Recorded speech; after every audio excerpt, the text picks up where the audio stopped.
ताज़ा तरीन वीडियोस के लिए हमारा चैनल सब्सक्राइब कर बेल आइकन पर प्रेस कीजिए ताकि आपको मिले हर अपडेट सबसे पहले।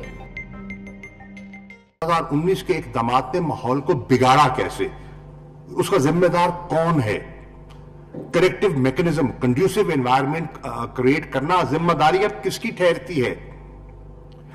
उससे हिंदुस्तान ने इन इक़दामात से अपनी पजीराई उसमें इजाफा हुआ है या एलियनेशन में इजाफा हुआ है? ये सब चीजें एनालाइज करने की हैं। अब तो खासा वक्त गुजर चुका है और आज हिंदुस्तान अंदर से जो आवाजें उठ रही हैं वो क्या कह रही हैं उस पॉलिसी के बारे में। आज हिंदुस्तान के अंदर एक बहुत बड़ा तबका पैदा हो चुका है जो बीजेपी सरकार की कश्मीर पॉलिसी को नाकाम समझ रहा है। वो समझता है कि उससे कश्मीरी एलियनेट हुए हैं, फासले बड़े हैं, दूरियां बड़ी हैं, कशीदगी में इजाफा हुआ है, जुल्म बर्बरियत में इजाफा हुआ है, डबल लॉकडाउन का कश्मीरी शिकार हैं।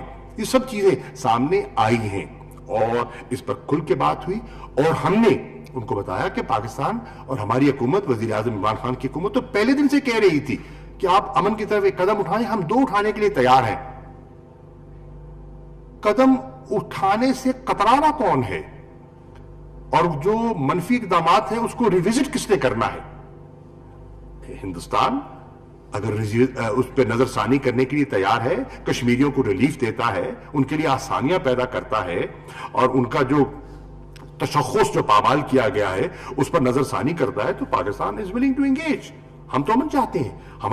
हमारा जो इकोनॉमिक सिक्योरिटी एजेंडा है, पैराडाइम है, उसका तो एक बुनियादी सुतून अमन है और हमें उस पर तक़वियत मिलती है। तो बिल्कुल मेरे भाई उस पर बात हुई और बड़ी अच्छी बात हुई।